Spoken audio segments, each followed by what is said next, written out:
আমি আমাদের এলাকার মধ্যে সুন্দরী, নোয়াখালী মধ্যে একটা মাত্র সুন্দরী মাইয়া। নোয়াখালীর মধ্যে এইটাই একটা সুন্দরী মাইয়া রে। আসল কথা কইলে কইবেন মসজিদের ইমাম সাহেব খারাপ, উনি নিজে মনে করে রাজধানী, আসলে এটা একটা সোত মারানি।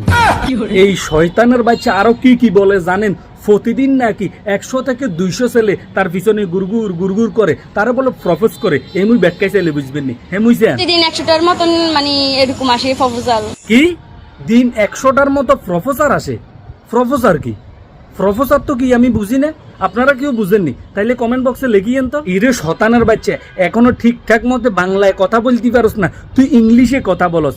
ইরে শতানের বাচ্চা, 100 জন যে প্রতিদিন তোর পিছনে গুরগুর করে, তুই কারে পাত্তা দোস? কার লগে ঘুরতে যাস? একটু খুলি খাও চাই। আমি কাউরে মানে এরকম পাত্তা দিই না, দিই যারা একটু মানে পয়সা হলে তাদের সাথে আর কি ঘুরতে যাই। তবে মেয়ে ইমানদার, নোয়াখালীর মেয়ে হিসেবে আপনারা গর্ব করতে পারেন, চরিত্রবান, নামাজ পড়ে, তবে মাঝে মধ্যে 2-1 রাত মানুষের সাথে ঘুরতে যায়। একটা কথাই আছে না, সৌদি আরব যেমন নবী রাসূলের দেশ, ঠিক তেমন আবু জাহেলেরও দেশ। এই কথাটা বলার মানে হচ্ছে নোয়াখালীর মধ্যে সব মানুষও যদি ভালো থাকে, কিছু মানুষ আছে খারাপ, কিছু মানুষ আছে যেগুলির নাইট হোটেলে জন্ম হয়েছে, নাইট হোটেলে কাজ করে, নাইট হোটেল থেকে বাইরে হয়ে এসছে। এরে শতানের বাচ্চা, আসল কথা কইলে কবি মসজিদের ইমাম সাহেব খারাপ।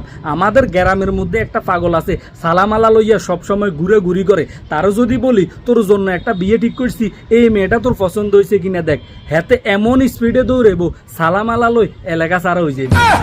আর তুই শতানের বাচ্চা কইতেছস তোর পিছনে প্রতিদিন 100 থেকে 150 মানুষ ঘুরি করে। তোর পিছনে কারা ঘুরি করে জানোস? যেগুলি 3 বিয়ে করছে, যেগুলি 4 বিয়ে করছে, যেগুলির পিস্তল নাই। আর কারা তোর পিছনে ঘুরবো তুই জানোস? যেগুন তোর মতো টাউট, যেগুন তোর মতো বেচরিত্র, যেগুন তোর মতো বেবংশ। এইবার আসেন আসল কথায়। অনেক ভাইয়ে এই ভিডিওটা আমার সেন্ড করে বলছেন, ভাই নোয়াখালীর বিরুদ্ধে এইরকম কথা, এইটা নিয়ে কোনো কথা বলেন। মূলত আমার বাড়ি হচ্ছে গিয়ে কুমিল্লা, যেহেতু নোয়াখালীর ভাষায় আমি কথা বলি, এই জন্য নোয়াখালীর অপমান সইতে পারলাম না, এই জন্য 2-4টা কথা বলছি। তো সব ভালো থাকেন, সুস্থ থাকেন, নিজের প্রতি খেয়াল রাখুন। ভিডিওটি ভালো লাগলে অবশ্যই শেয়ার করুন। আল্লাহ হাফেজ।